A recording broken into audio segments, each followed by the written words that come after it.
Hello student, welcome back to my YouTube channel knowledge point PCM.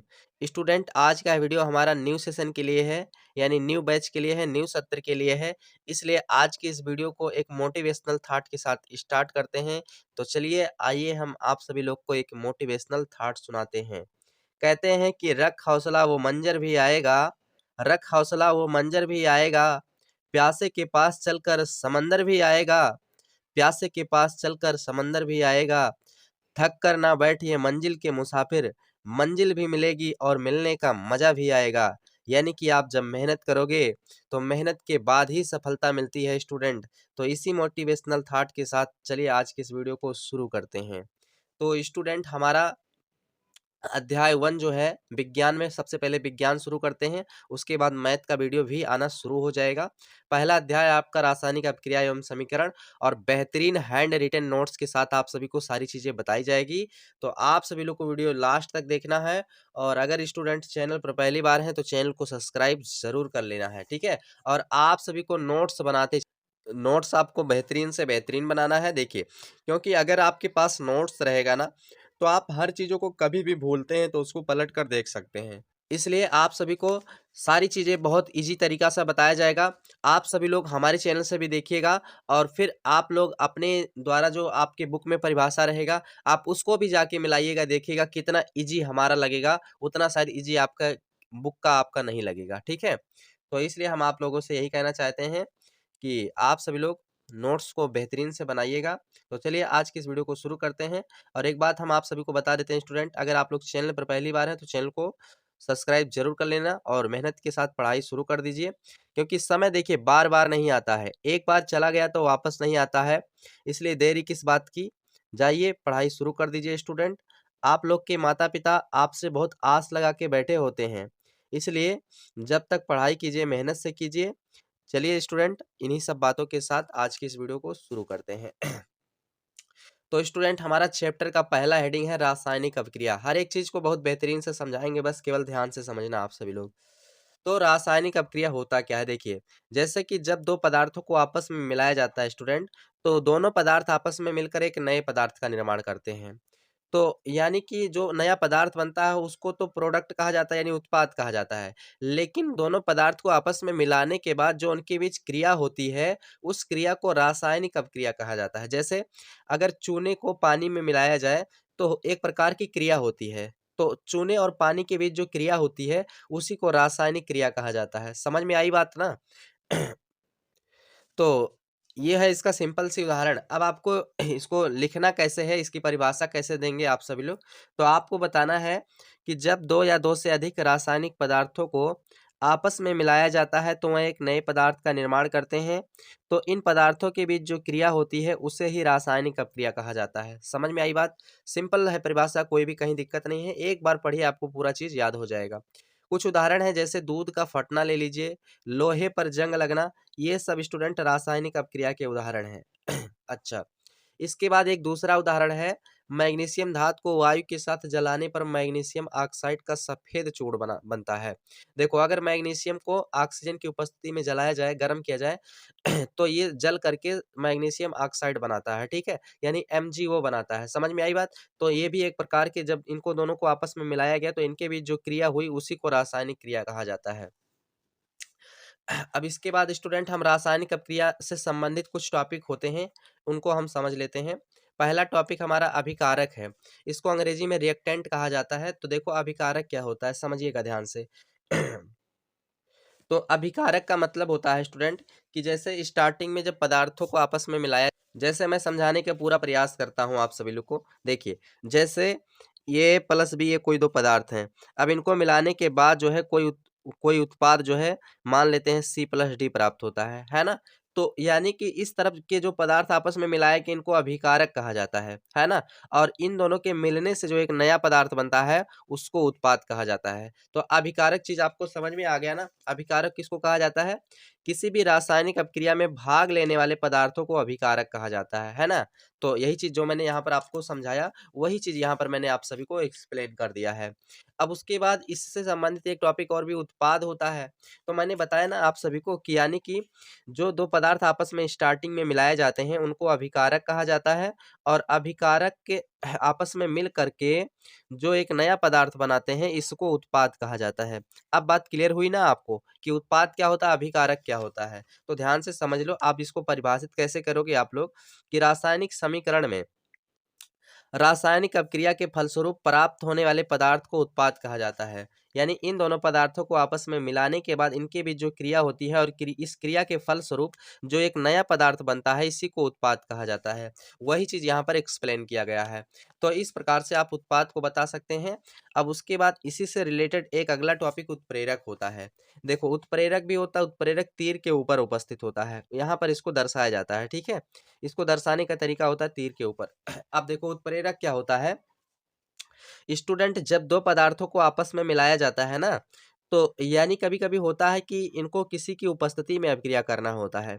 तो उत्प्रेरक क्या काम करता है, जब दो पदार्थ आपस में क्रिया करते हैं तो या तो इनकी वेग को घटा देता है या तो इनकी वेग को बढ़ा देता है। यानी कि जैसे दो पदार्थों को आपस में मिलाया गया, तो मतलब कुछ ऐसा पदार्थ उसमें मिला दिया जाए कि वो जल्द से ही जल्द क्रिया करके जो है, क्रिया करके क्या बना ले, एक प्रकार से उत्पाद बना ले। ठीक है, जैसे मान लिया जाए, अगर देखिए हम तत्काल आपको बता रहे हैं, जैसे मान लिया जाए दूध है ना, दूध आपका है और गर्म दूध में अगर हम नींबू का रस मिला देते हैं, ठीक, तो हमारा एक प्रकार से नींबू का रस यहाँ पर क्या करेगा, दूध में नींबू का रस मिलाने के बाद क्या हो जाएगा, ये दूध तुरंत फट जाएगा। तो यानी नींबू का रस यहाँ पर क्या कर गया, उत्प्रेरक का काम कर गया। ठीक है, यानी कि वो क्या किया, उसको मिलने के बाद, उसकी उपस्थिति होने के बाद वो क्या कर गया, तुरंत, यानी उसकी उपस्थिति में तुरंत क्या हो गया, तुरंत पदार्थ अलग रूप में बदल गया, तुरंत क्रिया कर गया। ठीक है, तो वही क्या करता है, उत्प्रेरक अपक्रिया की गति को बढ़ा देता है। जैसे नींबू का रस मिलाया गया, तुरंत तुरंत मिलाने के बाद तुरंत क्या हो जाता है तुरंत ही दूध फट जाता है। तो यही हुआ ना कि अब क्रिया तुरंत संपन्न हो गई। अब यहाँ पर नींबू उत्प्रेरक का काम कर गया, तो ये होता है उत्प्रेरक। तो उत्प्रेरक ऐसा पदार्थ होता है जो रासायनिक अपक्रिया की गति यानी दर को घटा देता है या तो बढ़ा देता है, उत्प्रेरक कहलाता है। ठीक है, यानी ऐसा पदार्थ जो किसी भी रासायनिक अपक्रिया की दर यानी गति को या तो बढ़ा देता है या तो घटा देता है, उत्प्रेरक कहलाते हैं। तो आशा करते हैं आप सभी को उत्प्रेरक की परिभाषा समझ में आ चुका होगा। अब उसके बाद हम लोग आइए अगले टॉपिक की तरफ बढ़ते हैं। तो स्टूडेंट, अब हम लोग का दूसरा टॉपिक है रासायनिक समीकरण। अंग्रेजी में इसको केमिकल इक्वेशन बोलेंगे। देखो, रासायनिक समीकरण क्या होता है बच्चों, देखिए, किसी भी रासायनिक अपक्रिया को अभिकारक, उत्पाद, उत्प्रेरक के रूप में व्यक्त करना रासायनिक समीकरण कहलाता है। जैसे देखिए, फॉर एग्जाम्पल, अगर कोई रासायनिक अपक्रिया संपन्न होती है तो उसको इस तरह से लिखा जाता है, यानी कि पहले दो पदार्थों को आपस में मिलाया गया, तो दोनों पदार्थों को आपस में मिलाया गया, ये हो गया अभिकारक। क्या हो गया, ये अभिकारक। और यहाँ पर जो दोनों पदार्थों को मिलने के बाद कोई अलग पदार्थ मान लिया जाए जो प्राप्त हुआ, C+D के रूप में मान लेते हैं, तो ये आपका उत्पाद हो गया। समझ में आ गया? अच्छा, और जिस पदार्थ की उपस्थिति में ये क्रिया होती है उसको उत्प्रेरक बोला जाएगा, उसको उत्प्रेरक बोला जाएगा। समझ में आ रही है मेरे प्यारे बच्चों? हम क्या कहना चाहते हैं, पूरी बात को ध्यान से समझने की कोशिश कीजिएगा। जिस पदार्थ की उपस्थिति में ये दोनों आपस में मिल करके एक अलग नया पदार्थ बना रहे हैं, तो स्टूडेंट यहाँ पर देखो, कोई भी रासायनिक अपक्रिया तीन बातों से मिलकर बनती है, अभिकारक, उत्प्रेरक, उत्पाद। तो यानी किसी भी रासायनिक अपक्रिया को इन तीनों रूपों में, इन तीनों पदों के रूप में व्यक्त करना ही रासायनिक समीकरण कहलाता है। ठीक है, तो ये होता है रासायनिक समीकरण। यहाँ पर मैंने आप सभी को अच्छी तरीके से परिभाषित करके बता दिया है कि किसी भी रासायनिक अपक्रिया को अभिकारक, उत्पाद, उत्प्रेरक के रूप में व्यक्त करना रासायनिक समीकरण कहलाता है। जैसे जो चीज मैंने समझा दिया यहाँ पर, वही चीज यहाँ पर इस प्रकार से आपको मेंशन करके दिखा दिया है। अब जैसे देखो, Mg+O2 को आपस में मिलाया गया तो एक नया पदार्थ MgO, मैग्नीशियम ऑक्साइड बना लिए। ठीक है, तो यानी कि कहीं पर उत्प्रेरक की आवश्यकता भी होती है, कहीं पर उत्प्रेरक की आवश्यकता नहीं होती। जैसे यहाँ पर उत्प्रेरक की आवश्यकता नहीं पड़ी, तब भी ये रासायनिक समीकरण है। ऐसा नहीं है कि वहां पर उत्प्रेरक उपस्थित नहीं है तो रासायनिक समीकरण नहीं बोला जाएगा, रासायनिक समीकरण तब भी बोला जाएगा। यानी कि इन तीनों के रूपों में हमें किसी रूप में प्राप्त होना चाहिए। ठीक है, तो यानी इस प्रकार का जो एक इक्वेशन बन गया, ये जो आपका एक इक्वेशन बन गया, इस प्रकार से पदार्थों को आपस में मिलने से जो क्रिया करके एक इक्वेशन बन रहा है, इसी को रासायनिक समीकरण कहा जाता है। ठीक है, और उसके बाद एक और एग्जांपल ले लेते हैं। जैसे सोडियम प्लस जल को आपस में मिलाया गया तो सोडियम हाइड्रोक्साइड बनता है और प्लस हाइड्रोजन गैस क्या हो जाता है, मुक्त हो जाता है। ठीक, इसी प्रकार एल्युमिनियम में अगर क्लोरीन मिलाया जाए तो AlCl3 बना लेता है। ठीक है, तो स्टूडेंट ये हो गया रासायनिक समीकरण और उसके एग्जाम्पल। अब देखो स्टूडेंट एक अगला टॉपिक है, बहुत ज़्यादा इंपॉर्टेंट है, रासायनिक समीकरण लिखने का नियम क्या होता है। ठीक है, तो देखो रासायनिक समीकरण लिखने के कौन कौन से नियम होते हैं। तो रासायनिक समीकरण लिखने के मुख्य 4 नियम होते हैं।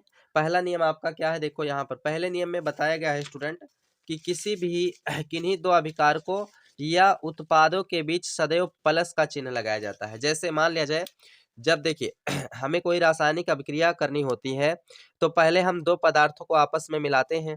पहले हम दो पदार्थों को आपस में मिलाते हैं तो यानी इनको मिलाने के बाद क्या होता है, इनको मिलाने के बाद जो है इनके बीच प्लस का चिन्ह लगाया जाता है। ठीक, जैसे मान लीजिए हम अम्ल की क्रिया करते हैं, अम्ल है ना, अम्ल की क्रिया क्षार से कर देते हैं। समझिए, ध्यान से समझिएगा।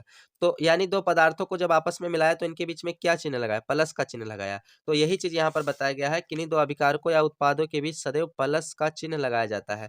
अच्छा, यहाँ पर अभिकारक उत्पाद दोनों के बीच बताया गया है। तो देखो जब ये आपस में क्रिया करेंगे जैसे ये आपस में जब क्रिया करेंगे तो क्या बनाएंगे, सोडियम क्लोरीन से क्रिया करके NaCl बना लेगा और प्लस में OH जो है H से क्रिया करके जल बना लेगा। ठीक, तो यानी अभिकारक जो बना है इसके बीच में भी प्लस का, जो उत्पाद बना है इसके बीच में भी प्लस का चिन्ह लगा है और जो अभिकारक है इसके बीच में भी प्लस का चिन्ह लगा है। तो यही चीज आपको यहाँ पर बताया गया है कि इन्हीं दो अभिकारकों या उत्पादों के बीच सदैव प्लस का चिन्ह लगाया जाता है। दूसरा देखो, दूसरा नियम क्या है, अभिकारकों को बाईं ओर तथा उत्पाद को दाईं ओर लिखा जाता है। ठीक है, यानी अभिकारक को इस तरफ लिखा जाता है और उत्पाद को इस तरफ लिखा जाता है। ठीक है, यानी इस तरफ वाला, इस तरफ सदैव अभिकारक होना चाहिए और इस तरफ सदैव उत्पाद होना चाहिए। तो ये होता है, ये चीज बताया गया है दूसरे नियम के अंतर्गत। ठीक है, अभिकारक को बाईं ओर तथा उत्पाद को दाईं ओर लिखा जाता है। अगला अगला नियम है मेरे प्यारे बच्चों, अभिकारक और उत्पाद के बीच सदैव तीर का निशान लगाया जाता है। देखो जब दोनों पदार्थ को आपस में मिलाया और क्रिया करने के बाद जो है, जो हमें आगे प्रोडक्ट लिखना है उसके आगे सदैव तीर का चिन्ह इस प्रकार से लगाया जाना चाहिए। तो इस प्रकार का तीर का चिन्ह लगाया जाता है। आइए चौथे नियम पर हम बात करते हैं। यदि अभिक्रिया उत्क्रमणीय है तो अभिकारक उत्पाद के बीच इस प्रकार का चिन्ह लगता है ना, इस प्रकार का चिन्ह लगता है। अच्छा, इसका मतलब देखो, इसका मतलब आप लोग नहीं समझ पाए होंगे, उत्क्रमणीय का मतलब क्या होता है। जैसे देखो मान लिया जाए, देखो आप एक बर्फ का टुकड़ा ले लीजिए और बर्फ से पानी बनाया जा सकता है, पानी बनाया जा सकता है, लेकिन पानी से फिर बर्फ को भी बनाया जा सकता है, पानी से फिर बर्फ को भी बनाया जा सकता है। तो यानी बर्फ से पानी बनना, पानी से बर्फ बनना, ये एक प्रकार की उत्क्रमणीय अभिक्रिया हो गई। ठीक, अगर मान लिया जाए कोई पदार्थ है कोई पदार्थ है, अब इसको हम क्रिया करके एक दूसरा पदार्थ, नया पदार्थ बना दें, एक नया पदार्थ बना दे, कोई अलग पदार्थ बना दे। ठीक, तो यानी कि जब इस पदार्थ से पुनः इस पदार्थ को नहीं प्राप्त किया जा सकता है तो ये आपका जो हो जाएगा अनुत्क्रमणीय अभिक्रिया हो जाएगा। लेकिन अगर पुनः इससे इसको फिर इससे इसको, यानी इस प्रकार से कन्वर्जन किया जा सकता होगा तो वो हमारा उत्क्रमणीय हो जाएगा। समझ में आया, जैसे बर्फ का पानी बनना, पानी का बर्फ बनना, ये आपका उत्क्रमणीय अभिक्रिया है। तो यही चीज यहाँ पर बताया गया है कि यदि अभिक्रिया उत्क्रमणीय है तो अभिकारक उत्पाद के बीच इस प्रकार का चिन्ह लगाया जाएगा। ठीक है, समझ में आ गया ना। चलो अब हम उसके बाद अगले टॉपिक की तरफ बढ़ते हैं। तो यहाँ से आपने रासायनिक समीकरण को जान लिया। अब रासायनिक समीकरण को जानने के बाद स्टूडेंट जो है अगला टॉपिक जानेंगे आप सभी लोग, संतुलित रासायनिक समीकरण। ठीक है, देखो ये क्या होता है, संतुलित रासायनिक समीकरण का मतलब क्या होता है, ध्यान से समझना आप सभी लोग। स्टूडेंट देखो कोई भी रासायनिक समीकरण है तो उसमें अभिकारक और उत्पाद दोनों तरफ के तत्वों या परमाणुओं की संख्या बराबर होनी चाहिए। तो अगर किसी भी रासायनिक समीकरण में दोनों तरफ के पदार्थों की संख्या, पदार्थों की मात्रा, अभिकारक और उत्पाद दोनों की बराबर हो रहा है तो उसको स्टूडेंट आप संतुलित रासायनिक समीकरण बोलेंगे। ठीक है, जैसे फॉर एग्जाम्पल, पहले मैं तो इसको समझाऊंगा ही, लेकिन उसके पहले हम एक अलग एग्जाम्पल लेकर आपको समझा दूं। जैसे अभी हमने एक रिएक्शन किया था कि HCl की क्रिया हमने किसके साथ किया था, NOH क्षार के साथ किया था। ठीक है, NOH क्षार के साथ किया था। तो देखो यहाँ पर सोडियम क्लोरीन के साथ क्रिया कर लिया था तो NaCl बनाया, प्लस में OH जो है H के साथ क्रिया कर लिया था तो H2O बनाया। अच्छा, अब देखो कि ये समीकरण संतुलित है या कि नहीं संतुलित है, ये चीज आपको देखना है। तो यहाँ पर आपको ये चीज़ें समझना है कि ये समीकरण जो है संतुलित है कि नहीं संतुलित है। तो देखो, हम पहले काउंट करेंगे कि इस तरफ कितने परमाणुओं की संख्या है और इस तरफ कितने परमाणुओं की संख्या है। तो देखो, यहाँ पर इस तरफ 1 हाइड्रोजन और यहाँ पर 2 हाइड्रोजन है। तो इस तरफ भी यहाँ पर 2 हाइड्रोजन आपका हो गया। और ऑक्सीजन देखो, इस तरफ ऑक्सीजन 1 है ना इधर, इस तरफ भी एक ही ऑक्सीजन है, ठीक। और सोडियम इधर 1 है, इस तरफ भी एक ही सोडियम है। इस तरफ आपका 1 क्लोरीन है, इस तरफ भी एक आपका 1 क्लोरीन है। यानी इसमें क्या है, इसमें हमने देखा कि इसमें अभिकारक और उत्पाद दोनों तरफ के परमाणुओं की संख्या बराबर है। जितना इस तरफ है उतना इस तरफ है। तो इसलिए हम कह सकते हैं कि ये रासायनिक समीकरण हमारा जो है, ये संतुलित रासायनिक समीकरण है, ठीक है। क्योंकि इसमें अभिकारक और उत्पाद दोनों तरफ के परमाणु की संख्या क्या है, बराबर है। तो इस समीकरण को हम क्या कहेंगे, संतुलित रासायनिक समीकरण कहेंगे। तो आइए अब हम लोग परिभाषा पे एक नजर डालते हैं और इसको किस तरह से आप लोग को बताना है। वह रासायनिक समीकरण जिसमें बाईं ओर के अभिकारकों तथा दाईं ओर के उत्पादों के प्रत्येक तत्व के परमाणु की संख्या समान होती है, संतुलित रासायनिक समीकरण कहलाता है। इस प्रकार से आपको इसको लिखना होगा, ठीक है। अब जैसे यहाँ पर जैसे के तौर पे मैग्नीशियम जो है सल्फर के साथ क्रिया करता है तो MgS मैग्नीशियम सल्फाइड बना लेता है।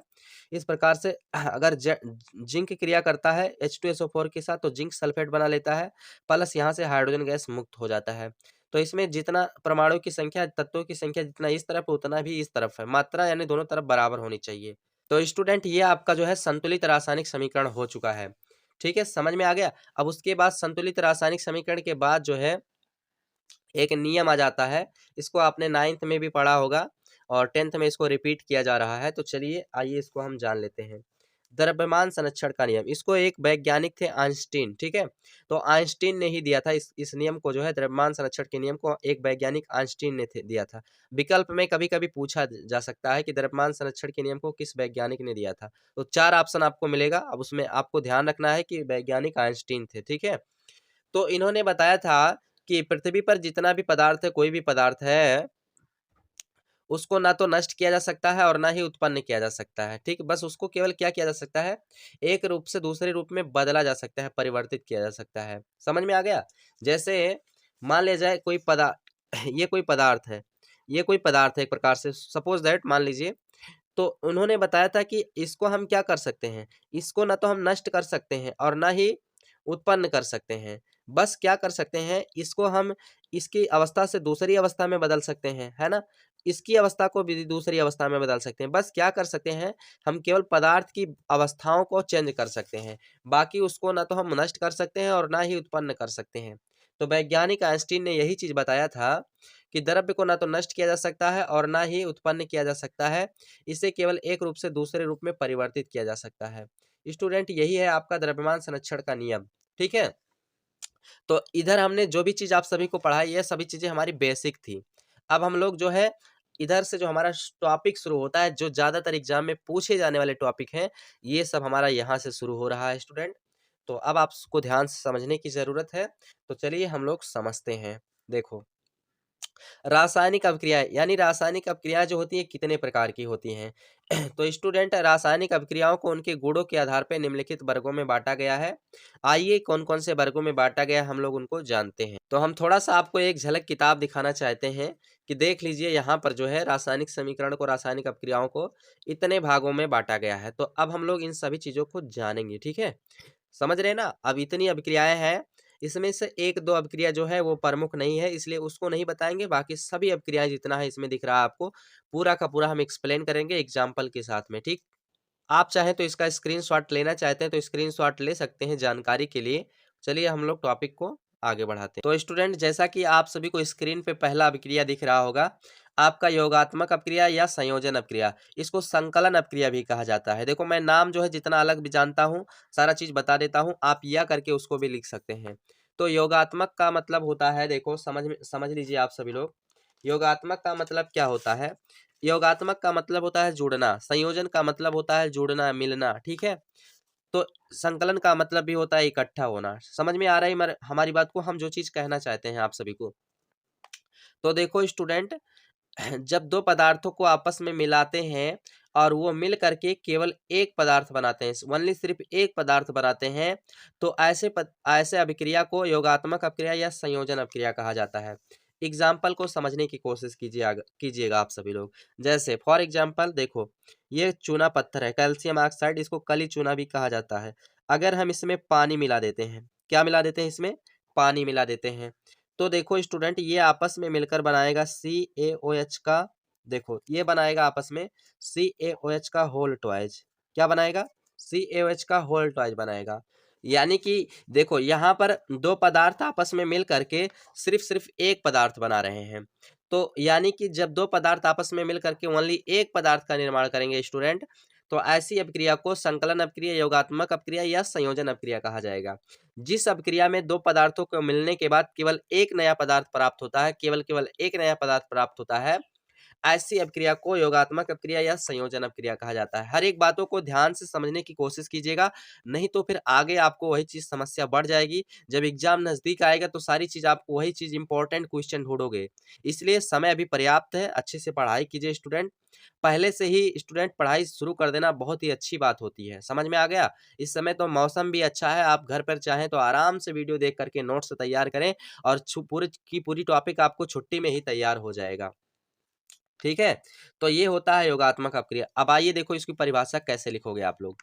वह रासायनिक वह रासायनिक, देखो यहाँ पर अभिक्रियाएं लिखा होना चाहिए, लेकिन यहाँ पर हमसे गलती से रासायनिक 2 बार लिख गया है, तो यहाँ पर जो है स्टूडेंट अभिक्रियाएं होना चाहिए। ठीक है, यहाँ पर अभिक्रियाएं लिखिएगा। तो लिखना है, वह रासायनिक अभिक्रियाएं जिनमें 2 या 2 से अधिक पदार्थ या परमाणु परस्पर संयुक्त होकर, संयुक्त का मतलब मिल करके, केवल एक उत्पाद का निर्माण करते हैं, योगात्मक अपक्रिया कहलाती है। ठीक है, तो यहाँ पर जैसा समझा दिया है वैसा ही परिभाषा मैंने लिख दिया है। अब एग्जाम्पल को देख लो। CaOH का, सी माने चूना पत्थर की क्रिया पानी से करवाया गया। जब चूने को पानी में डाला गया तो CaOH का होल ट्वाइज यानी बुझा चूना आपको प्राप्त होगा कैल्शियम हाइड्रोक्साइड के रूप में। मैं नाम बोल देता हूं, आप नाम लिख लीजिएगा। इसका नाम कैल्शियम ऑक्साइड, इसका नाम कैल्शियम हाइड्रोक्साइड है। यहाँ पर ये आपका एथिलीन है, CH2 ये आपका एथिलीन है। नाम लिख दीजिएगा, क्योंकि यहाँ पर जगह कम होने की वजह से मैंने नाम नहीं लिखा है, तो नाम मैं बोल रहा हूँ, आप नाम सुन करके लिखिएगा। ठीक है, तो देखो यहाँ पर एथिलीन की क्रिया HBr यानी HBr का नाम हाइड्रोजन ब्रोमाइड है, इसके साथ क्रिया करवाया गया। तो यहाँ पर इसका एक हाइड्रोजन इसमें संयुक्त हो गया और ये Br इसमें आकर के जुड़ गया। ठीक है, और यहाँ से ये एथिलीन जो है एल्कीन का यौगिक था, ये एल्केन में चला गया। ठीक है, एल्कीन से एल्केन में परिवर्तित हो गया। तो यहाँ पर ये बना लिया आपका एथिल ब्रोमाइड, CH3CH2Br, ये आपका एथिल ब्रोमाइड है। नाम मैं बोल रहा हूँ, सुन करके लिख देना। ठीक है, इसका नाम एथिलीन, इसका नाम हाइड्रोजन ब्रोमाइड और इसका नाम एथिल ब्रोमाइड। ठीक है, देखो वीडियो को रोक रोक करके भी नाम सुन करके लिखते रहना। ठीक है, और अगर वीडियो साफ नहीं दिखती है तो वीडियो की क्वालिटी जो है, जब आप ऊपर एक सेटिंग का ऑप्शन कोने पर देखेंगे, उस पर क्लिक करेंगे तो एक होता है वीडियो मतलब वीडियो की क्वालिटी बढ़ाना, वीडियो क्वालिटी, तो उस पर क्लिक करेंगे क्वालिटी पे, तो आपको जो है 360 380 इस प्रकार से ऑप्शन मिलेगा, तो उस पर क्लिक करेंगे तो वीडियो आपको एकदम क्लियर दिखेगा उस पर क्लिक करने के बाद। और इसी प्रकार अगर हम इसकी क्रिया कर देते हैं इसके साथ, तो यहाँ पर फाजीन गैस COCl2 बन जाता है। समझ में आ गया? इसका नाम फाजीन है, नाम लिखते रहना आप सभी लोग। चलो यहाँ पर मैं इसको लिख देता हूँ, फाजीन। ये बहुत ज्यादा विषैली गैस होती है। अगला है अमोनिया की क्रिया HCl के साथ करा देते हैं तो NH4Cl यानी नौसादर अमोनियम क्लोराइड प्राप्त हो जाता है। ये आपका NH3 अमोनिया गैस है, इसकी क्रिया HCl के साथ कर देते हैं तो NH4Cl अमोनियम क्लोराइड यानी इसको नौसादर भी कहा जाता है, ये प्राप्त हो जाता है। अब उसके बाद हम लोग की दूसरी अपक्रिया है स्टूडेंट, दूसरी अपक्रिया है विस्थापन या प्रतिस्थापन अपक्रिया। देखो ये 2 प्रकार की होती है, लेकिन पहले हम इसको आपको बता देते हैं ये होता क्या है। विस्थापन या प्रतिस्थापन का मतलब होता है कि जब 2 पदार्थ आपस में क्रिया कर रहे हों, तो उसमें क्या होता है स्टूडेंट, कि उसमें एक पदार्थ क्या काम करता है, एक पदार्थ का कोई यौगिक जो है, तत्व जो है स्ट्रांग होता है, वो स्ट्रांग वाला क्या करता है, उस यौगिक के दूसरे यानी दुर्बल तत्व को क्या कर देता है, हटा देता है, अपने से कमजोर तत्व को हटा देता है। ठीक, तो यही चीज होता है विस्थापन या प्रतिस्थापन। जैसे मैं यहाँ पर एग्जाम्पल समझा देता हूँ, जैसे मान लिया जाए ये ए बी कोई एक पदार्थ है और यहाँ पर ये सी कोई एक पदार्थ है। अब ये क्या काम कर दे, सी इतना प्रबल हो, मान लिया जाए इतना प्रबल है कि ये क्या काम करेगा, यहाँ से बी को हटा देगा। ठीक है, और बी को हटाएगा तो इसके स्थान पे ये अपना आकर बैठ जाएगा, तो AC बना लेगा और बी को क्या कर देगा, अलग कर देगा। तो यही हो गया विस्थापन, विस्थापन या प्रतिस्थापन यही होता है। अब देखो यहाँ पर जैसा मैंने आप सभी को समझाया है वैसा ही यहाँ पर लिखकर मैंने बता दिया आप सभी को कि वह रासायनिक अपक्रियाएं जिनमें किसी यौगिक में किसी परमाणु से जुड़ा परमाणु या समूह किसी अन्य परमाणु या समूह से प्रतिस्थापित हो जाता है, विस्थापन या प्रतिस्थापन अपक्रिया कहलाता है। जैसे जैसे देखो यहाँ पर क्या होता है, CH3 ये आपका एथेन है, ये आपका क्या है, एथेन है। अब इस एथेन से क्लोरीन एथेन का एक हाइड्रोजन इस क्लोरीन के एक हाइड्रोजन को क्या कर देता है, विस्थापित कर देता है। तो यहाँ पर ये CH3 CH2Cl बना लेता है और यहाँ से जो हाइड्रोजन हटता है वो एक जो Cl यहाँ पर बचता है उसके साथ क्रिया कर लेता है, तो ये HCl बना लेता है। इसका नाम स्टूडेंट जो है एथिल क्लोराइड है और इसका नाम हाइड्रोक्लोरिक अम्ल है। इसी प्रकार यहाँ पर देखना आप सभी लोग, यहाँ पर आयरन क्या काम करता है, कापर सल्फेट या CuSO4 ये कापर सल्फेट है। कापर सल्फेट से कापर को क्या कर देता है, विस्थापित कर देता है और विस्थापित कर देता है तो यहाँ पर Fe जो है Cu के स्थान को ग्रहण कर लेता है और FeSO4 बना लेता है और कापर को क्या कर देता है, उसके स्थान से विस्थापित कर देता है यानी उसको हटा देता है। इसी प्रकार Zn की क्रिया CuSO4 के साथ कर देते हैं तो Zn क्या करता है, यहाँ पर कापर को विस्थापित कर देता है और वो उसके स्थान पे जाकर के बैठ करके ZnSO4 बना लेता है, प्लस कापर को यहाँ पर क्या कर देता है, अलग कर देता है। इसी प्रकार देखिए मैंने कई एग्जाम्पल लिख रखा है, इसी प्रकार ये भी अभिक्रिया है। यहाँ पर AgNO3 सिल्वर नाइट्रेट है, इसकी क्रिया सोडियम धातु के साथ करवा देते हैं तो सोडियम सिल्वर को विस्थापित करके ये स्वयं इसके स्थान पे बैठ करके NaNO3 बना लेता है, प्लस Ag को हटा देता है। इस प्रकार से स्टूडेंट की विस्थापन अपक्रिया संपन्न हो जाती है। आप लोग परिभाषा प्लस एग्जाम्पल यहाँ से इसका नोट कर लीजिएगा। अब उसके बाद स्टूडेंट हम लोग देखेंगे कि ये जो अपक्रिया अभी हमने पढ़ा है ये कितने प्रकार की होती है। तो विस्थापन या प्रतिस्थापन अपक्रिया बच्चों दो प्रकार की होती है स्टूडेंट। पहला होता है एकल विस्थापन अपक्रिया और दूसरा होता है द्विविस्थापन अपक्रिया। तो चलिए मेरे प्यारे बच्चों आइए हम लोग को इनको भी समझते हैं। तो पहला हमारा है एकल विस्थापन अपक्रिया यानी कि जिस अपक्रिया में केवल एक ही तत्व विस्थापित होता है तो उसको एकल विस्थापन अपक्रिया कहा जाता है। जैसे पहले परिभाषा पे मत जाइए, पहले एग्जाम्पल को समझिए। जैसे यहाँ पर देखो आयरन कापर को विस्थापित करके FeSO4 बनाया, ठीक है। तो यहाँ पर केवल एक ही तत्व तो विस्थापित हुआ है, केवल कापर ही विस्थापित हुआ है तो इसमें एक ही तत्व विस्थापित हुआ है तो ये हमारा एकल विस्थापन हो गया। लेकिन अगर किसी किसी अपक्रिया में दो तत्व विस्थापित होते हैं, ठीक है, तो वो द्विविस्थापन अपक्रिया होता है। अब देखो इसकी परिभाषा कैसे लिखोगे, जब अधिक क्रियाशील तत्व कम क्रियाशील वाले तत्व को उसकी यौगिक से विस्थापित करके स्वयं उसका स्थान ग्रहण कर लेता है या ले लेता है, तब उस अपक्रिया को एकल विस्थापन अपक्रिया कहा जाता है। जैसे ये अधिक शक्तिशाली तत्व है, ये कम शक्तिशाली तत्व है। अब इस CuSO4 यौगिक से यह भी क्या करेगा, Cu को विस्थापित करके उसके स्थान पे बैठ जाएगा, उसका स्थान ग्रहण कर लेगा तो यह FeSO4 बना लिया और कापर को क्या कर देगा, अलग कर देगा विस्थापित करके। इसी प्रकार यहाँ पर Zn है, Cu को विस्थापित करके CuSO4 यौगिक से Cu को विस्थापित करके ZnSO4 बना लिया और कापर को क्या कर देता है, अलग कर देता है। तो ये आपकी एकल विस्थापन अपक्रिया हो गई। हमारी बात आप लोग समझ चुके होंगे, मैं जो चीज कहना चाहता हूँ आप सभी लोग को। तो मेरे प्यारे बच्चों इस प्रकार से आप लोगों ने विस्थापन अपक्रिया भी लिख लिए होंगे, समझ में आ गई होगी पूरी बात आप सभी को। अब उसके बाद द्विविस्थापन अपक्रिया भी समझ लीजिए आप सभी लोग यहीं पर। आइए द्विविस्थापन अपक्रिया भी हम जान लेते हैं। तो देखो स्टूडेंट द्विविस्थापन अपक्रिया क्या होता है। इसमें हमने बताया था कि आप सभी लोग को कि दो तत्वों का लेन देन होता है। जैसे देखो ध्यान से समझने की जरूरत है आप सभी को। पहले परिभाषा पे मत जाइए, पहले एग्जाम्पल को समझिए, मैं एग्जाम्पल को समझा रहा हूँ। जैसे AgNO3 की क्रिया NaCl के साथ करवाया गया, तो यहाँ पर होता क्या, ध्यान से समझना। Ag क्या काम करता है, NaCl से Cl को ले लेता है, ठीक। और यहाँ का सोडियम मतलब इसका सिल्वर क्या करता है, क्लोरीन को ले लेता है और इसका सोडियम क्या करता है, NaNO3 को ले लेता है। यानी कि दोनों लोग आपस में साझा कर रहे हैं, ठीक है, दोनों लोग आपस में अपना एक एक तत्व लेन देन कर रहे हैं। यानी ये यौगिक NaCl क्या काम करता है, अपना एक तत्व इसको दे रहा है और AgNO3 क्या काम करता है, अपना एक तत्व Na को दे रहा है, ठीक। यानी दोनों आपस में लेन देन कर रहे हैं, है ना, एक दूसरे के बीच आदान प्रदान हो रहा है, विनिमय हो रहा है। तो ये हमारा द्विविस्थापन, यानी कि ये अपना एक तत्व इसको दे रहा है, ये अपना एक तत्व इसका दे रहा है, तो यानी दोनों में से एक-एक तत्व क्या हो रहे हैं? विस्थापित हो रहे हैं। तो यानी द्विविस्थापित, जब 2 तत्व विस्थापित हो रहे हैं इस अभिक्रिया में, तो ये हमारा द्विविस्थापन अभिक्रिया हो गया। अब इसको परिभाषा परिभाषा आप लोग लिखोगे और उसके बाद एग्जाम्पल यहाँ पर दोगे कि वह रासायनिक अभिक्रियाएं जिनमें अभिकारकों के मध्य आयनों का विनिमय या आदान प्रदान होता है द्विविस्थापन अभिक्रियाएं कहलाती हैं।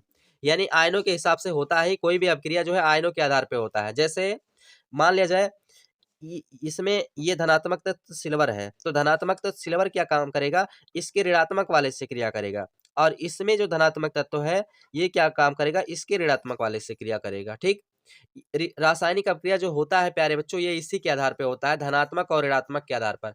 अब ये चीज जब आप वो पढ़े होंगे आयन जो है, आयन बंध का बनना, यानी आयनिक यौगिक का बनना जो होता है, यौगिकों का बनना, वो चीज जब आप पढ़े होंगे 9th में आपको पढ़ाया गया होगा, तो वहां पर ये चीज आपको बताया गया होगा। तो उसी के आधार पे कौन सा तत्व ऋणात्मक होता है, जो इलेक्ट्रॉन त्यागता है वो धनात्मक होता है, और जो इलेक्ट्रॉन ग्रहण करता है वो ऋणात्मक होता है। तो ये होता है धनात्मक ऋणात्मक को पहचान करने की तरीका। समझ में आ गया? तो देखो यहाँ पर सिल्वर धनात्मक तत्व इसके ऋणात्मक से क्रिया कर लिया तो AgCl बना लिया, और इसका ऋणात्मक भाग इसके धनात्मक से क्रिया कर लिया तो ये NeNO3 यानी सोडियम नाइट्रेट बना लिया। नाम मैं बोल दे रहा हूँ, आप लोग लिखते रहिएगा। AgNO3 ये सिल्वर नाइट्रेट है, NaCl सोडियम क्लोराइड है जिसको नमक कहते हैं, AgCl सिल्वर क्लोराइड है, NeNO3 सोडियम नाइट्रेट है, और ये Na2SO4 उसी के एग्जाम्पल के आधार पे दूसरा एग्जाम्पल Na2SO4 सोडियम सल्फेट है, और BaCl2 बेरियम क्लोराइड है। ये दोनों आपस में क्रिया करके देखो यहाँ पर ये इसका धनात्मक, इस यौगिक में Ba धनात्मक है और इसमें Na2 धनात्मक है, तो ये धनात्मक भाग इसके ऋणात्मक से क्रिया करेगा और इसका धनात्मक भाग इसके ऋणात्मक भाग से क्रिया करेगा। तो यहाँ पर BSO4 बन गया, ये इसके साथ क्रिया किया तो BSO4 बना लिया, और यहाँ पर 2Na और 2Cl, देखो यहाँ पर Cl इसका भी 2 अणु है तो इसका भी 2 अणु है, तो ये दोनों आपस में क्रिया करके नमक बना लेते हैं, यानी सोडियम क्लोराइड बना लेते हैं।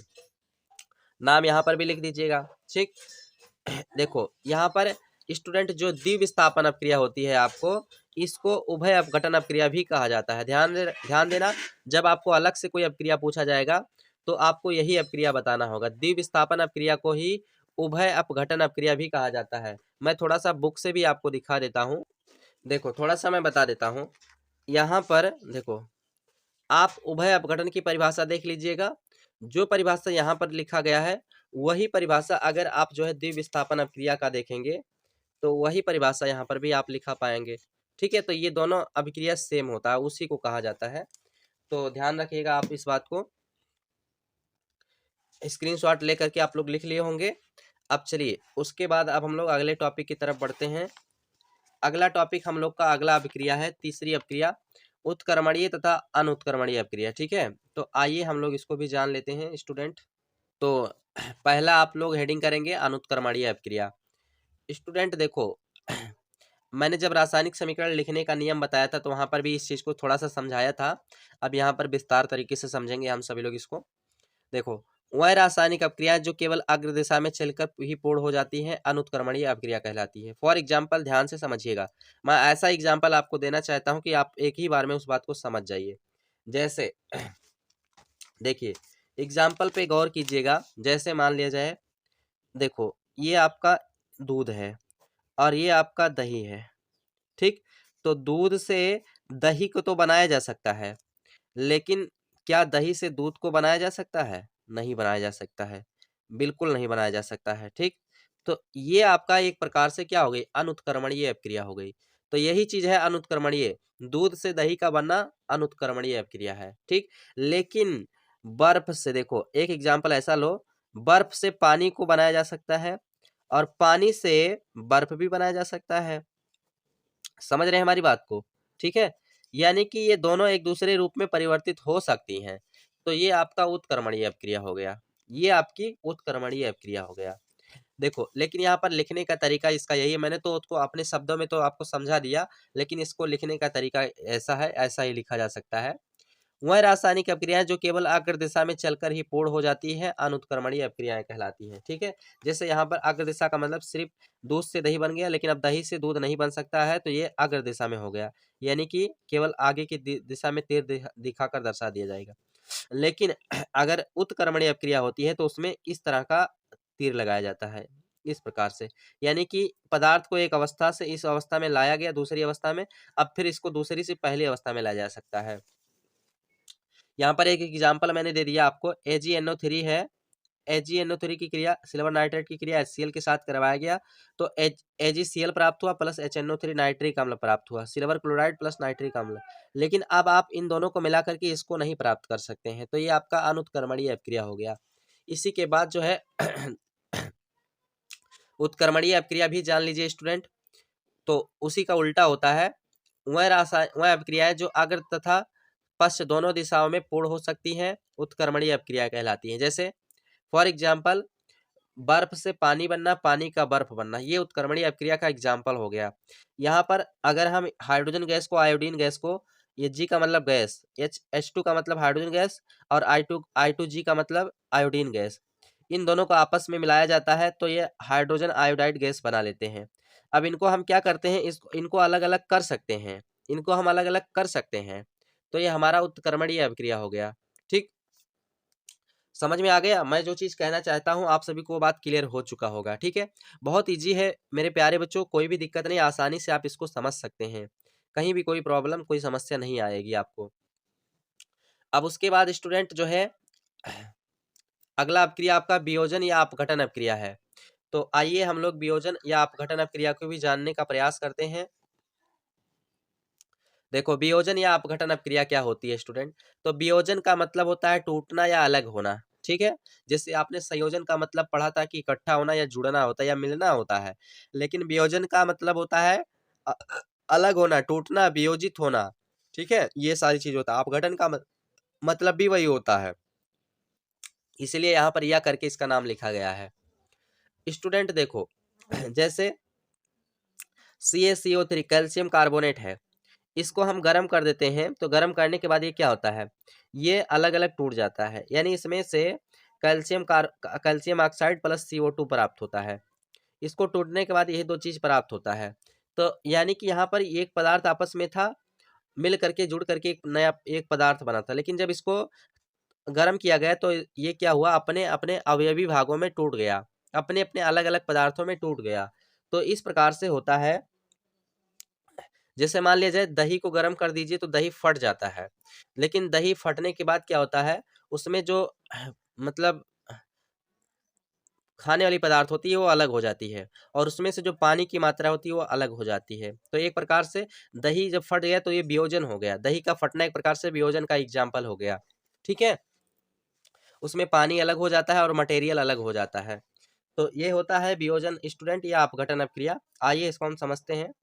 वह रासायनिक अपक्रियाएं जिनमें कोई पदार्थ बाह्य कारकों के प्रभाव से दो या दो से अधिक भागों में टूट जाता है, वियोजन या अपघटन अपक्रिया कहलाती है। आशा करते हैं आप सभी को वियोजन या अपघटन अपक्रिया का मतलब समझ में आ गया। अगर किसी भी रासायनिक अपक्रिया में कोई पदार्थ बाह्य कारक के प्रभाव से, बाह्य कारक का मतलब ताप दाब आदि के प्रभाव से दो या दो से अधिक पदार्थों में टूट करके अलग हो जाता है, तो उसको वियोजन या अपघटन अपक्रिया कहा जाता है। फॉर एग्जाम्पल अभी मैंने इसको तो समझाया ही है, PCl फास्फोरस पेंटाक्लोराइड है, इसको गर्म कर देते हैं, इसको भी गर्म किया जाता है, तो PCl3 फास्फोरस ट्राइक्लोराइड प्लस इसमें से क्लोरीन का दो अणु बाहर हो जाता है, निकल जाता है।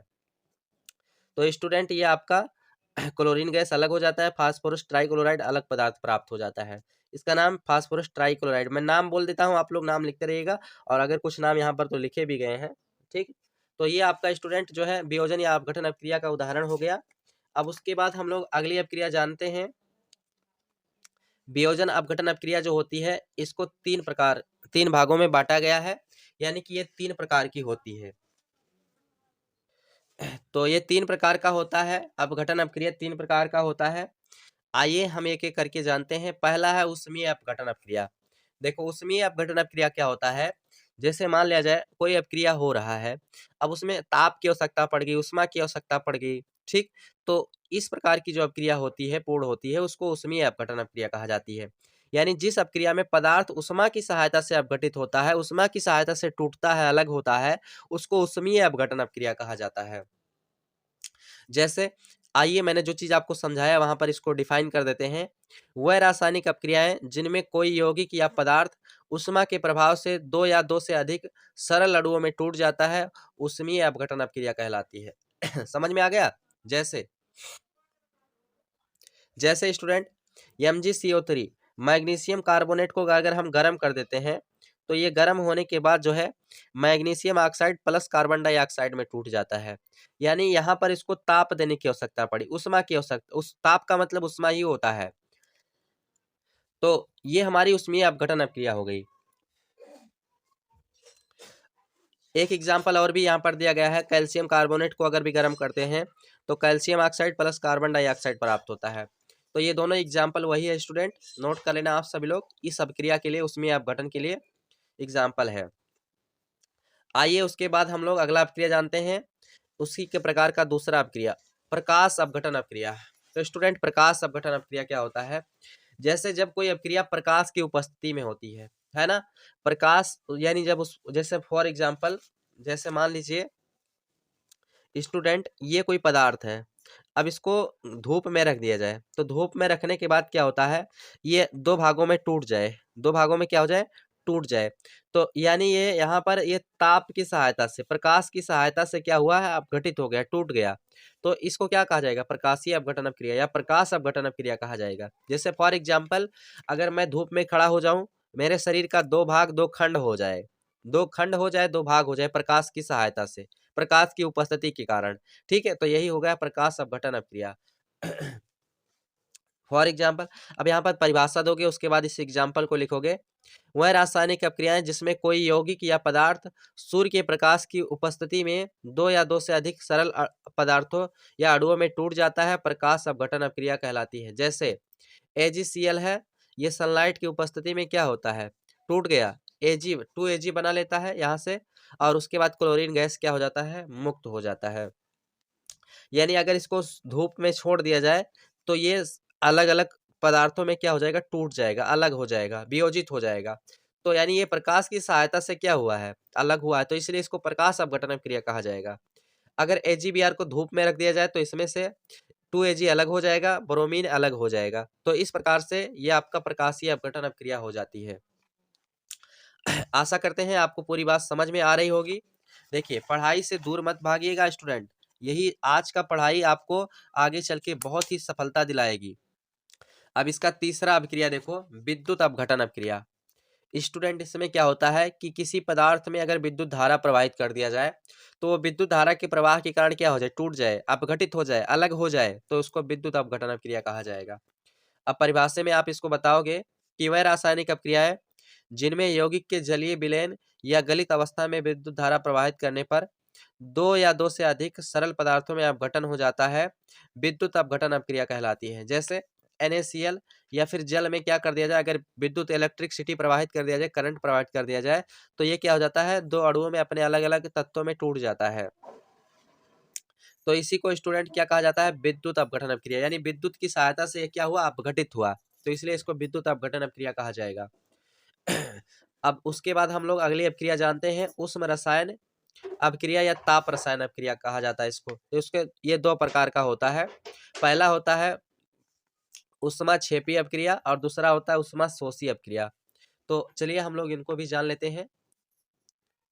तो देखो स्टूडेंट, उष्मा क्षेपी का क्या मतलब होता है, जैसे जब कोई अपक्रिया होती है तो जिसमें उष्मा मुक्त होती है तो उसको क्या कहा जाएगा, उष्मा क्षेपी अपक्रिया। मैं एग्जांपल दे रहा हूं आपको, समझने की कोशिश कीजिएगा। अगर हम चूने पत्थर को जानते हैं, चूना पत्थर जानते हैं ना, जो अरे भाई जो चूना पत्थर होता है ना, जो खाने वाले चूना होता है उसी को कहा जाता है।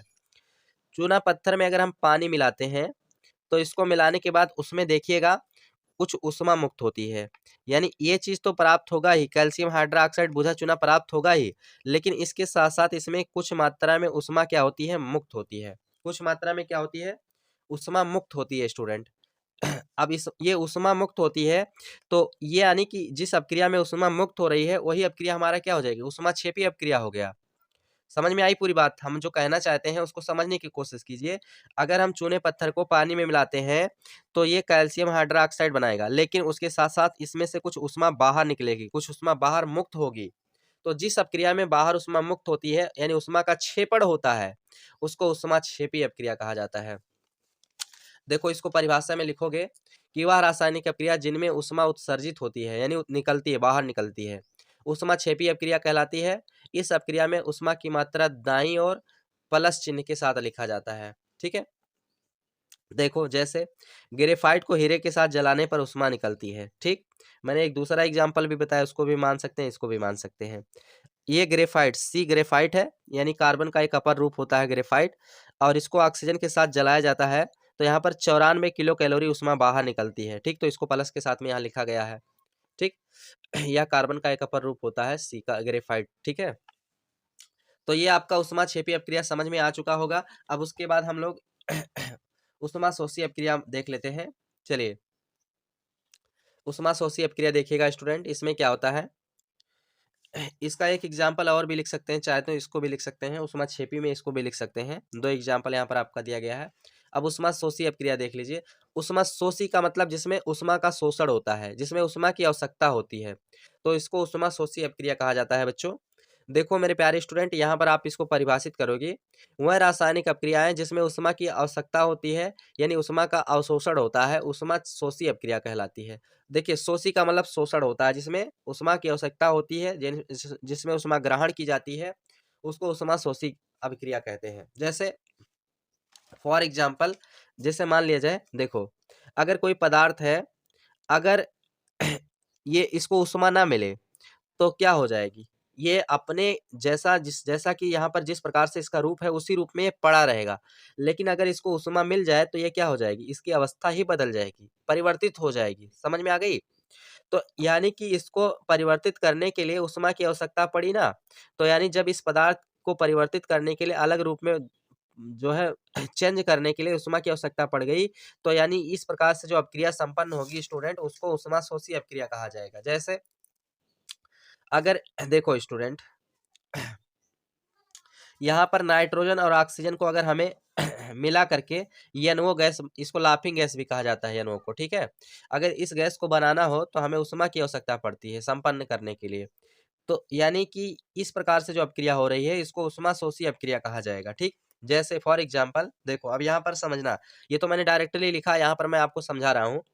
N2O2 को आपस में मिलाया गया, यानी नाइट्रोजन गैस ऑक्सीजन को इसको आपस में मिलाया गया, लेकिन इनको मिलाने के बाद इसकी क्रिया को संपन्न करने के लिए 43.2 KCl किलो कैलोरी ऊर्जा की आवश्यकता पड़ती है, ऊष्मा की आवश्यकता पड़ती है। तो यानी कि अगर इतना ऊष्मा इसको ना दिया जाए तो ये संपन्न ही नहीं होगा, 2NO बनाएगा ही नहीं, नहीं बनाएगा वो, क्योंकि जब तक उसको ऊष्मा मिलेगी नहीं तब तक ये दोनों आपस में एक दूसरे में मिलेंगे नहीं, और नहीं मिलेंगे तो क्रिया नहीं करेगा। इसलिए इसको मिलाने के बाद इसको इतना ताप की आवश्यकता पड़ती है, इतना ऊष्मा की आवश्यकता पड़ती है, तब ये जाकर के इस रूप में परिवर्तित होते हैं। तो स्टूडेंट ये हमारा क्या हो गया, ये हमारा स्टूडेंट जो है ऊष्माशोषी अपक्रिया हो गया। फॉर एग्जाम्पल, अगर CaCO3 को लेते हैं और इसको हम गर्म कर देते हैं, तो गर्म करने के बाद ये calcium oxide plus carbon dioxide में टूट जाता है। तो ये टूटने के बाद CaCO3 CaO बना लेता है, प्लस कार्बन डाइऑक्साइड बना लेता है। ठीक है स्टूडेंट, तो यही आपका ऊष्माशोषी अपक्रिया है, इसका उदाहरण है। देखो यहाँ पर मैंने परिभाषा आपको बता ही दिया है, एग्जाम्पल है, नोट कर लेना आप सभी लोग।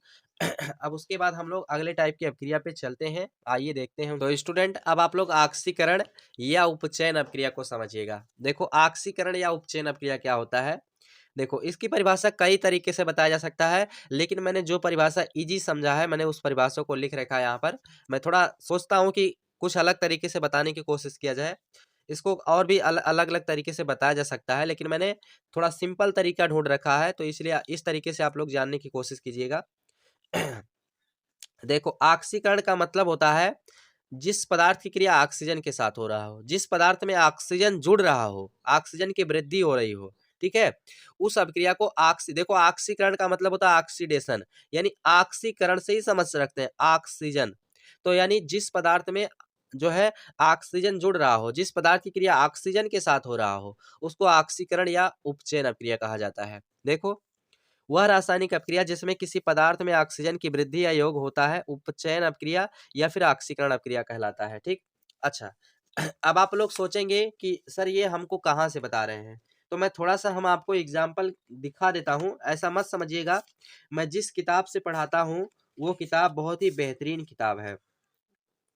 आप लोग सोचेंगे कि सर ये किताब मिलेगा कहाँ? तो भैया ये किताब थोड़ा अलग है, इसलिए ये कहीं दुकानों पे नहीं मिल सकती है। इसको मैंने बहुत पुराना किताब था, इसलिए इसको बहुत सँभाल के रखा हूँ। देखो, आक्सीकरण या उपचयन अपक्रिया, ठीक? तो जो परिभाषा मैंने आपको बता रखा है, देखो वही परिभाषा यहाँ पर भी बताया गया है, ठीक? समझ में आई ना? और वही एग्ज़ाम्पल भी मैंने यहाँ पर ले रखा है। तो ऑक्सीकरण या उपचयन का मतलब क्या होता है? यहाँ पर जो मैंने बताया कि जिस पदार्थ की क्रिया ऑक्सीजन के साथ हो रहा है, जिसमें ऑक्सीजन की वृद्धि हो रही हो, उसी को ऑक्सीकरण या उपचयन अपक्रिया कहा जाता है। जैसे कॉपर की क्रिया ऑक्सीजन के साथ हो गई तो CuO बना लेता है, ठीक? तो यानी इसमें ऑक्सीजन जुड़ रहा है, ऑक्सीजन की वृद्धि हो रही है, तो यही हो गया ऑक्सीकरण उपचयन अपक्रिया।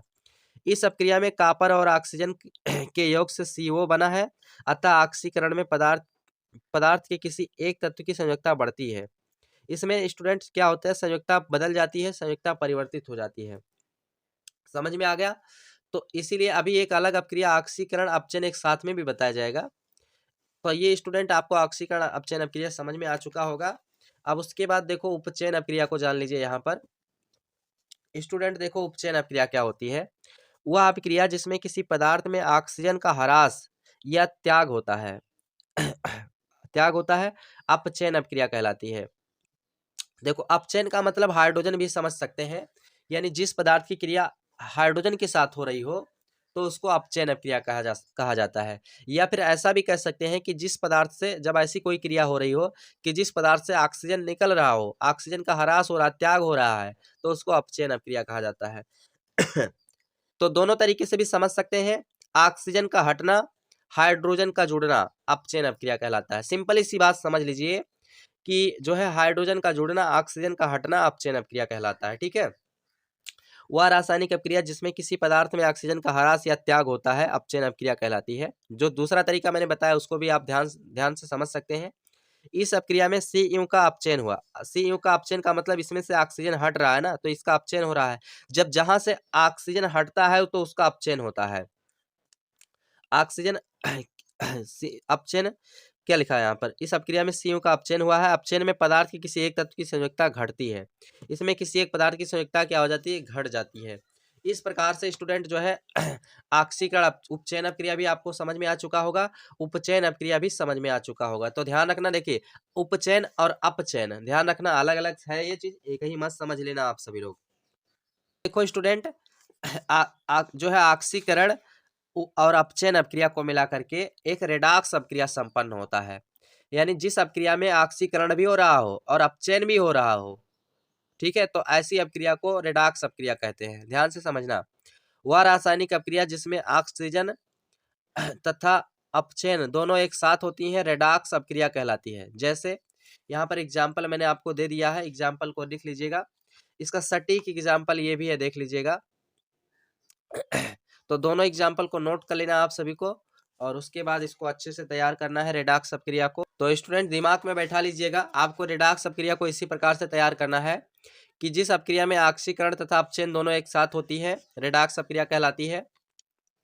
जैसे यहाँ पर आप समझ लीजिए एग्जाम्पल, मैंने परिभाषा तो बताया लेकिन समझाया कहाँ आपको, तो समझिएगा। जैसे यहाँ पर जिंक, देखो जिंक का ऑक्सीकरण होता है, जिंक का ऑक्सीकरण होता है, तो यानी कि ये ZnSO4 बना लेता है, ठीक?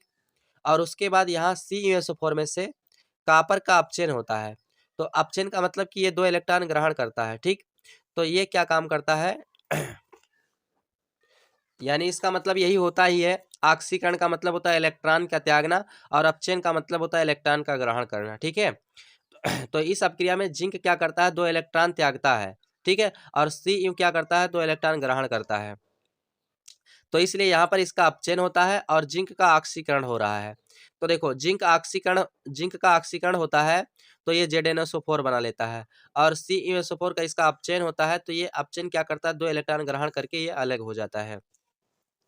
इसके साथ साथ इस एग्जाम्पल को भी आप लिख सकते हैं कि इस अपक्रिया में जिंक क्या करता है? 2 इलेक्ट्रॉन का त्याग करता है, और कॉपर 2 इलेक्ट्रॉन ग्रहण करता है। जैसा यहाँ पर आपको समझाया है, वही चीज़ यहाँ पर हमने आपको बताया भी है, ठीक है? तो इस प्रकार से स्टूडेंट बहुत सिंपल है, बहुत ईज़ी है, कोई भी दिक्कत नहीं है याद करने में आप सभी को। बिल्कुल मैंने जैसा यहाँ पर समझाया है उसी प्रकार से आपको इसको याद करना है स्टूडेंट। आइए अब हम लोग अगले टॉपिक की तरफ बढ़ते हैं। यहाँ पर थोड़ा एक नोट पॉइंट लिख लीजिएगा, नोट पॉइंट है ये चीज़ आपका ध्यान रखिए। यहाँ पर ध्यान रखने वाली बात यह है स्टूडेंट, देखो, ऑक्सीकरण अपक्रिया में इलेक्ट्रॉन त्याग करने वाले पदार्थ को अपचायक कहते हैं। ठीक ठीक है, ध्यान रखिएगा। यानी जिसमें ऑक्सीकरण होता है उसमें इलेक्ट्रॉन का त्याग होता है, तो जो पदार्थ इलेक्ट्रॉन को त्याग करता है वो अपचायक कहलाता है। जैसे फॉर एग्जांपल यहाँ पर जो चीज़ आपने अभी समझा है, देखिए यहाँ पर जिंक इलेक्ट्रॉन का त्याग कर रहा है, यानी इसका ऑक्सीकरण हो रहा है, तो इसको अपचायक पदार्थ कहा जाएगा। जिंक को क्या कहा जाएगा? अपचायक पदार्थ कहा जाएगा। दूसरा पॉइंट ध्यान रखना कि अपचयन अपक्रिया में इलेक्ट्रॉन ग्रहण करने वाले पदार्थ को ऑक्सीकारक कहते हैं। यानी कि इसमें जो है कॉपर इलेक्ट्रॉन ग्रहण कर रहा है, तो इसलिए इसको ऑक्सीकारक पदार्थ कहा जाएगा, इसको ऑक्सीकारक पदार्थ कहा जाएगा। तो दोनों बात आप ध्यान रख सकते हैं ना स्टूडेंट, बहुत इजी चीज है, ये आपका नोट पॉइंट है, उसी का नोट पॉइंट है, इसलिए ध्यान रखना। अब उसके बाद अब हम लोग अगली अपक्रिया जानते हैं, तीव्र अपक्रिया और मंद अपक्रिया क्या होती है। तो पहला तीव्र अपक्रिया और दूसरा मंद अपक्रिया। आइए हम लोग पहले तीव्र अपक्रिया को जान लेते हैं। तो तीव्र का मतलब होता है जल्दी, यानी कि जब दो पदार्थ को आपस में मिलाया जाए और मिलाने के बाद बहुत तीव्रता के साथ रिएक्शन हो रही हो, बहुत शीघ्र अपक्रिया हो रही है, तो इसको तीव्र अपक्रिया कहा जाएगा। जैसे अम्ल और क्षार को आपस में मिलाया जाए तो ये तुरंत मिलने के बाद तुरंत अपक्रिया कर लेते हैं, और तुरंत मिलने के बाद तुरंत अपक्रिया करने के बाद दो नया पदार्थ तुरंत बना लेते हैं, इसको तीव्र अपक्रिया कहा जाता है। ठीक है। और जैसे कुछ पदार्थों को आपस में मिलाया जाए लेकिन वो मिलाने की कुछ समय बाद अपक्रिया कर रहे हो, यानी कुछ थोड़ा लेट अपक्रिया कर रहे हो, तो उसको मंद अपक्रिया कहा जाएगा। जैसे अब आइए इस परिभाषा को देखो और उसके बाद इस एग्जाम्पल को नोट करना। आप सभी लोग तीव्र अपक्रिया को कैसे बताओगे कि जब दो या दो से अधिक अभिकारक आपस में मिलकर, अभिकारक का मतलब दो पदार्थों को आपस में मिलाया जाता है, तो अत्यंत तीव्र गति से क्रिया करके उत्पाद बनाते हैं, तो इस अपक्रिया को तीव्र रासायनिक अपक्रिया कहा जाता है। ठीक है, इसमें रासायनिक शब्द जोड़ सकते हैं, कोई दिक्कत नहीं है। एग्जाम्पल यहाँ पर मैंने दे दिया है, आप दोनों एग्जाम्पल नोट कर लेना मेरे प्यारे बच्चों, समझा ही दिया है मैंने आप सभी को। उसके बाद दूसरा अपक्रिया, हाँ नाम लिखना चाहते हैं तो लिख सकते हैं। NaOH इसका नाम सोडियम हाइड्रोक्साइड, HCl इसका मतलब हाइड्रोक्लोरिक अम्ल, और NaCl सोडियम क्लोराइड, और H2A जल है आपका। ये आपका है BSL2 बेरियम क्लोराइड, H2SO4 ये सल्फ्यूरिक अम्ल है, BSO4 ये बेरियम सल्फेट है, और 2HCl ये हाइड्रोक्लोरिक अम्ल है। अब मंद अपक्रिया को जान लेते हैं हम सभी लोग। देखो, जब दो या दो से अधिक अभिकारक आपस में मिलकर कुछ समय पश्चात उत्पाद का निर्माण करते हैं, तो इस प्रकार की अपक्रिया को मंद अपक्रिया कहा जाता है। उसका उल्टा होता है, उसमें तीव्र होता है, मिलाने के बाद तुरंत अपक्रिया करते हैं, और इसमें मिलाने के बाद कुछ समय पश्चात अपक्रिया करते हैं, इसलिए इसको मंद, मंद का मतलब होता है धीमी गति से क्रिया करते हैं, मंद का मतलब होता है स्लो, है ना, स्लो मोशन में क्रिया करती है, तो इसी को मंद अपक्रिया कहा जाता है। जैसे पहले परिभाषा को पढ़िए, उसके बाद एग्जाम्पल समझते हैं। जब दो या दो से अधिक अभिकारक आपस में मिलकर कुछ समय पश्चात उत्पाद का निर्माण करते हैं, यानी कि दो पदार्थों को आपस में मिलाया गया और मिलने के कुछ समय बाद वो अपक्रिया करते हैं, तो इस अपक्रिया को मंद अपक्रिया कहा जाएगा। जैसे ये आपका C6H12O6 ये आपका ग्लूकोज है, ग्लूकोज इसको कहा जाता है।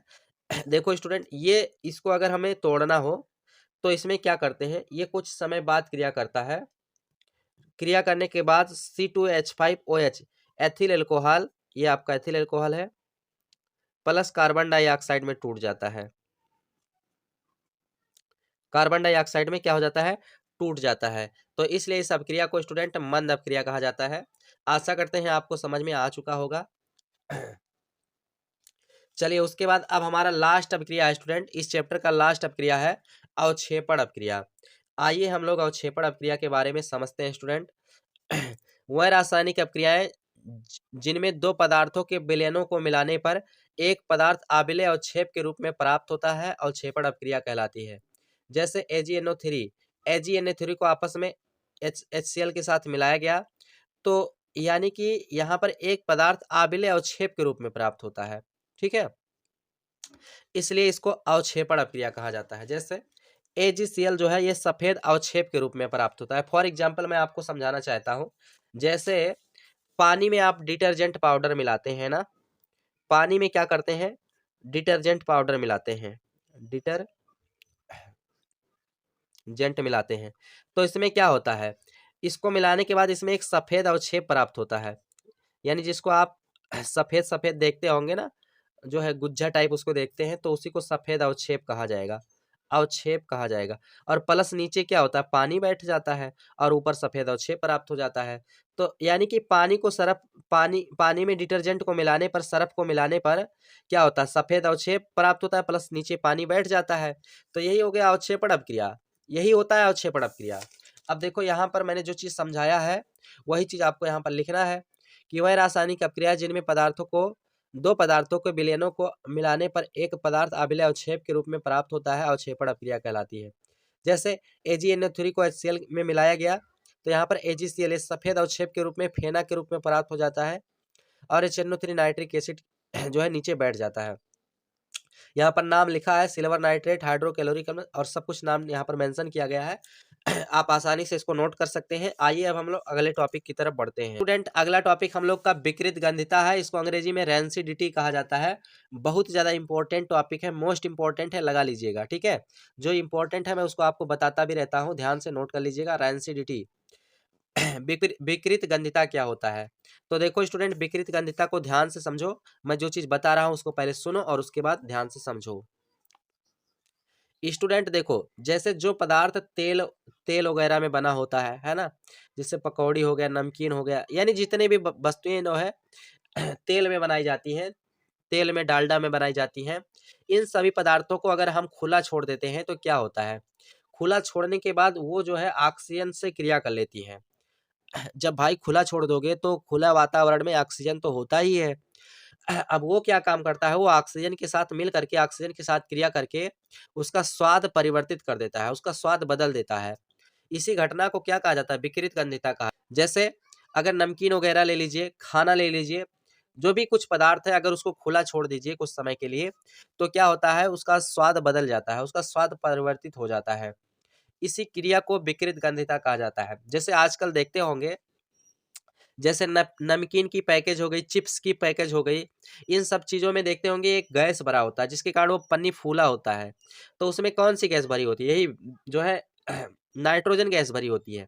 अच्छा, अब आप लोग सोचेंगे नाइट्रोजन गैस क्यों भरी जाती है, तो भैया नाइट्रोजन गैस क्या करता है, उसकी स्वाद को बदलने नहीं देता है, यानी वो ऑक्सीजन से क्रिया नहीं करने देगा, और जब वो ऑक्सीजन से क्रिया नहीं करेगा तो उसका स्वाद नहीं बदलेगा। समझ में आ गया। तो यही चीज आप देखते होंगे कि आजकल जो खाने पीने वाली वस्तुएं होती हैं उसमें नाइट्रोजन गैस भर के आता है, जिसके कारण उसकी स्वाद अपरिवर्तित रहती है, बदलती नहीं है। आशा करते हैं आपको विकृत गंधिता समझ में आ चुका होगा। अब इसकी परिभाषा कैसे लिखोगे, तेल और वसायुक्त खाद्य पदार्थों को वायु ऑक्सीजन द्वारा ऑक्सीकरण होने से खाद्य पदार्थों के स्वाद तथा गंध में परिवर्तन हो जाता है। इस घटना को विकृत गंधिता कहा जाता है।